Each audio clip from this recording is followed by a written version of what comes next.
नमस्ते विद्यार्थी मित्रांनो, या लेक्चरला आपण पाहणार आहोत 11वी फिजिक्समधील चौथा टॉपिक लॉज ऑफ मोशन यामधील पुढचा आर्टिकल 4.8.3 कोइफिशियंट ऑफ रेस्टिट्यूशन आपण बघितलं, त्याचं एक्सप्लेनेशन बघितलं, त्याची व्हॅल्यू परफेक्टली इनइलास्टिक कोलिजनसाठी बघितली. आता आपल्याला त्याच्या पुढचं आर्टिकल की ज्या आर्टिकलच्या साहाय्यानं आपल्याला इलास्टिक कोलिजनसाठी कोइफिशियंट ऑफ रेस्टिट्यूशन किती असतो हे एक्सप्रेस करायचं आहे, एक्सप्रेशन आपल्याला करायचं आहे, सॉल्व करायचं आहे. बघूया आपण कशा पद्धतीनं coefficient of restitution during head on elastic collision. बघूया आपण coefficient of restitution during head on elastic collision.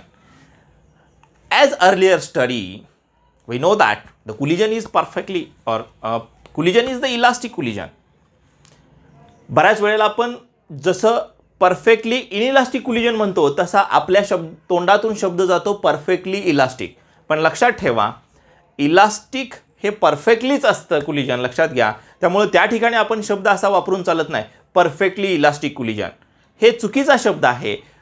तर आपण इलास्टिक कोलिजन हाच शब्द वापरला पाहिजे, लक्षात घ्या. तुम्हाला कुठंही परफेक्टली इलास्टिक कोलिजन असा शब्द वापरता आपल्याला येणार नाही किंवा कुठं आढळणार नाही, लक्षात घ्या.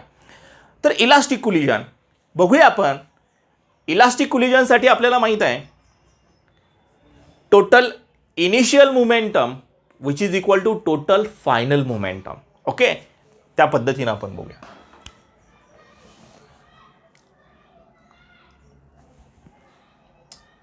For elastic collision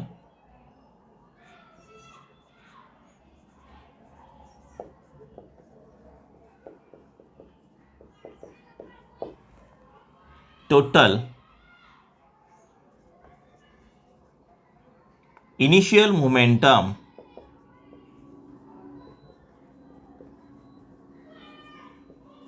which is equal to total final momentum.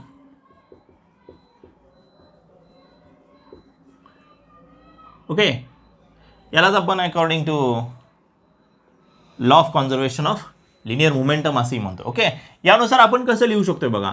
Total initial momentum आपल्याला माहीत आहे, मोमेंटम म्हणजे मास इंटू व्हेलॉसिटी. सुरुवातीचा जो काय आहे दोन ऑब्जेक्टचा, ज्या दोन ऑब्जेक्टमध्ये कोलिजन होणार आहे, इलास्टिक कोलिजन होणार आहे. मग आपण असं लिहूया m1 u1 plus m2 u2 which is equal to m1 v1 plus m2 v2. अशा पद्धतीनं आपण हे इक्वेशन लिहू शकतोय. ओके, यानंतर आपण काय करूया, ज्या m1च्या टर्म दिसत आहेत आपल्याला, इथं m1 आहे आणि इथं m1 आहे, तर आपण त्या काय करूया एका बाजूला आणूया. आणि ज्या टर्म ज्या आहेत ह्या m2च्या, इथं m2 आहे आणि इथं m2 आहे, ह्या टर्म आपण काय करूया एका बाजूला घेऊया. म्हणजे काय होईल बघा, m1 u1 आणि हे काय होणार आहे, प्लस टर्म इकडे आली की मायनस होणार आहे, इकडली प्लस तिकडे गेली की मायनस होणार. म्हणजे कसं लिहूया आपण बघा, m1 u1 as it is minus m1 v1 which is equal to हे as it is m2 v2. ही टर्म प्लस आहे तिकडे गेली मायनस झाली m2 u2. ओके, यामधून आपण काय कॉमन काढूया, लेफ्ट LHS मधून m1 m1 काढूया, RHS मधून m2 m2 काढूया. कशा पद्धतीनं आपल्याला मिळेल बघा equation. So m1 in bracket u1 minus v1 असं इक्वेशन मिळेल. दुसऱ्या बाजूला m2 in bracket v2 minus u2 असं इक्वेशन आपल्याला मिळते. ओके, याला इक्वेशन नंबर 1 असं म्हणूया आपण. बघा, यानंतर हे इक्वेशन 1 आपण काढलं, डिराईव्ह केलं. यानंतर आपल्याला माहित आहे इलास्टिक कोलिजनमध्ये कायनेटिक एनर्जी जी आहे ही एंटायर सिस्टीमची कशी राहते, कॉन्स्टंट राहते. म्हणजे अगोदरची गतीची ऊर्जा ही आघातानंतरच्या गतीची ऊर्जा इतकी असते, अशा कोलिजनला आपण इलास्टिक कोलिजन म्हणतो. त्याचं उदाहरण आपण बघितलेलं आहे. gas molecules are always in the state of random motion. They are moving in all possible direction with all possible velocities. The collision of these gas molecules are perfect. Elastic only, not perfect. Okay, only elastic collision. So kinetic energy in elastic collision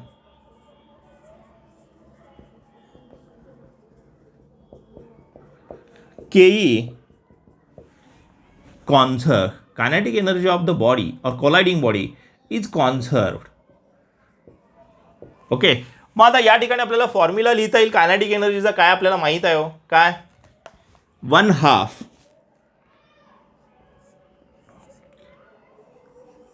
अगोदरची kinetic energy आघातापूर्वीची आणि आघातानंतरची 1/2 m1u1 square plus 1/2 m2u2 square which is equal to 1/2 m1v1 square plus 1/2 m2v2 square.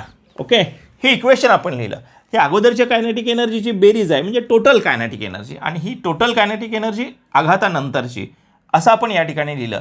ही कशी राहते, सारखी राहते. कुठं, elastic कुलिजनमध्ये. Elastic कुलिजनमध्ये केई कशी असते, कॉन्सर्व्ड, म्हणजे सारखी असते. ओके, आणि मग आता यावरून आपण काय करूया, आता या ठिकाणी काय कॅन्सल होणार आहे.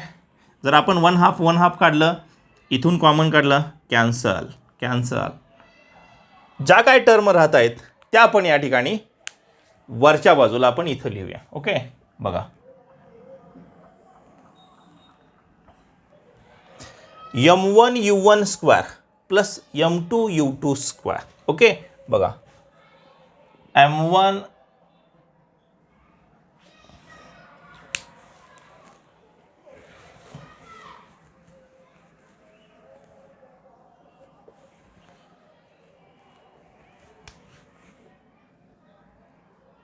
Elastic collision.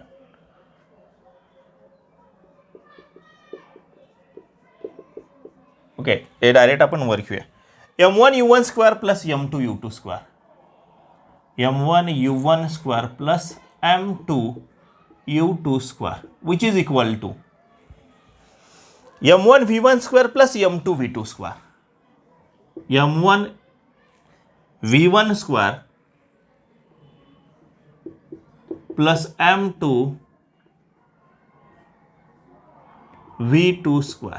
ओके, आता यामध्ये सुद्धा आपण काय करूया बघा, ज्या काय m1च्या टर्म आहेत, m1 m2 एका बाजूला घेऊया. जसं आपण या ठिकाणी केलं त्या पद्धतीनं आपण करूया.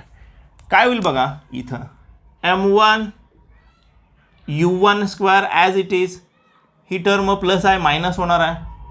m1v1 square which is equal to, ही term as it is m2v2 square. इकडली टर्म प्लस आहे, तिकडे गेली की मायनस होणार आहे. So minus m2u2 square.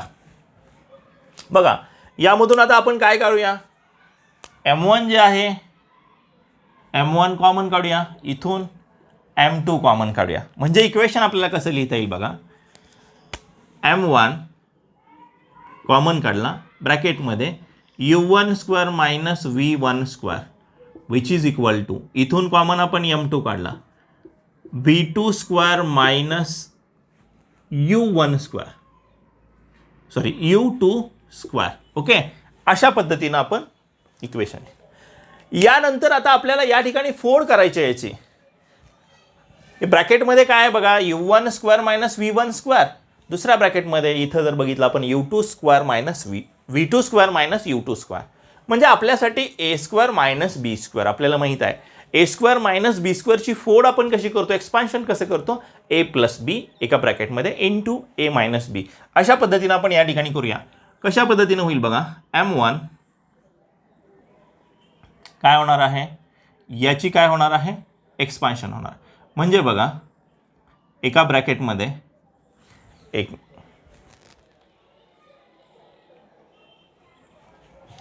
u1 अगोदर प्लस घेऊया, u1 plus v1 in another bracket u1 minus v1 which is equal to m2 v2 plus u2 another bracket v2 minus u2. याला equation number आपण काय करूया, इथं equation 1 दिलेलं आहे आपण. ओके, याला इक्वेशन नंबर आपण 2 देऊया. याला इक्वेशन नंबर 2 देऊया. आता यानंतरच्या स्टेपला आपण काय करूया, इक्वेशन 2 ला इक्वेशन 1 न डिवाइड करूया. काय मिळेल आपल्याला बघा, dividing equation 2 by 1 we get. काय आपल्याला मिळेल बघा, या ठिकाणी 2 ला 1 न डिवाइड करायचं, या इक्वेशनला या इक्वेशननं डिवाइड करायचं. करूया प्रत्यक्षात आपण. m1 u1 plus v1 in another bracket, u1 minus v1 which is equal m2 in bracket v2 plus u2 into another bracket v2 minus u2. याला डिवाइड करायचं आहे. काय येणार आहे बघा, equation 1 m1 in bracket u1 minus v1, m1 in bracket u1 minus v1 हे equal to sign आपण इथं घेऊया, डिवायडेड बाय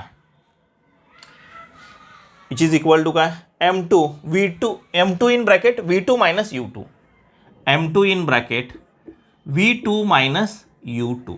ओके, हे डिवाइड केलं आपण. हे वरची टर्म जी आहे ती इक्वेशन 2 ची आहे आणि डिनॉमिनेटरची टर्म आहे ती इक्वेशन 1 ची आहे. बघा कॅन्सल काय करता येईल आपल्याला, m1 gets cancel, u1 minus v1 u1 minus v, m2 u2 minus v2 minus u2 v2 minus u2. अशा पद्धतीनं टर्म कॅन्सल झाल्या. काय राहणार आहे बघा टर्म या ठिकाणी, u1 plus v1 which is equal to, लिहूया आपण या ठिकाणी u1 plus v1 which is equal to v2 plus u2. अशा पद्धतीनं आपल्याला टर्म मिळाली. ओके, हे जर टर्म इंटरचेंज आपण केल्या तर आपल्याला काय मिळेल बघा, ही v2 इकडे टर्म ट्रान्सफर करूया, u1 तिकडे ट्रान्सफर करूया, म्हणजे काय होईल बघा, दॅरफॉर v1 ही टर्म प्लस आहे minus v1 minus v2 which is equal to u2 plus आहे u1 मायनस होईल u2 मायनस u1. असं आपल्याला या ठिकाणी व्हॅल्यू मिळेल. ओके, मग आता कोइफिशियंट ऑफ रेस्टिट्यूशन आपल्याला फॉर्म्युला माहित आहे काय, ही टर्म आपण इकडे जर घेतली डिनॉमिनेटरला तर कशा पद्धतीने इक्वेशन होईल बघा, for elastic collision E which is equal to v1 minus v2 upon u2 minus u1 which is equal to 1. हे आपल्याला व्हॅल्यू मिळाली. म्हणजेच काय बघा, coefficient of restitution for elastic collision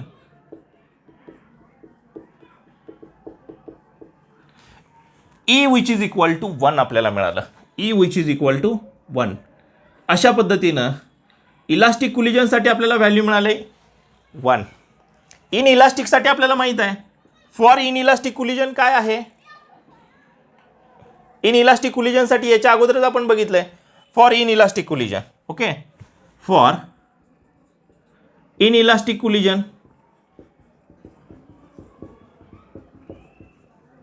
inelastic कोलिजनसाठी आपल्याला माहित आहे E which is equal to 0. Okay, आणि मग इलास्टिक कोलिजनसाठी कोइफिशियंट ऑफ रेस्टिट्यूशनची व्हॅल्यू 1 मिळाली. परफेक्टली इन इलास्टिक कोलिजनसाठी, सॉरी या ठिकाणी शब्द आपल्याला वापरायचा, for perfectly inelastic collision coefficient of restitution किती, 0 मिळाला. आणि मग आपल्याला सांगता येईल for any other collisions the value of coefficient of restitution lies between 0 and 1, असं आपल्याला थोडक्यात सांगता येईल. तर तुम्हाला या ठिकाणी बघा प्रश्न कसा विचारला जाईल यावरती, जसं आपण मगाशी बघितलेलं, या अगोदरच्या व्हिडिओमध्ये पाहिलेलं, the value of coefficient of restitution for perfectly inelastic collision, E ची value 0. The value of coefficient of restitution for elastic collision E which is equal to 1. And for other collision the coefficient of restitution is lies between, the values of coefficient of restitutions are lies between 0 and 1. असं आपल्याला थोडक्यात सांगता येईल. हे just आपण derive करून ती value काढलेली आहे. ओके, थांबूया विद्यार्थी मित्रांनो. जर तुम्हाला समजलं असेल लाईक करा, तुमच्या मित्रांना शेअर करा आणि अजूनपर्यंत तुम्ही देवेंद्र सर फिजिक्स गुरु हा यूट्यूब चॅनल जर सबस्क्राईब केला नसेल तर सबस्क्राईब करा. त्या शेजारची बेल आयकन दाबा, म्हणजे आमच्या व्हिडिओच्या सर्व सूचना सर्वात अगोदर तुमच्यापर्यंत पोहोचतील. भेटूया पुढच्या व्हिडिओमध्ये पुढच्या नवीन आर्टिकलसहित. तोपर्यंत धन्यवाद.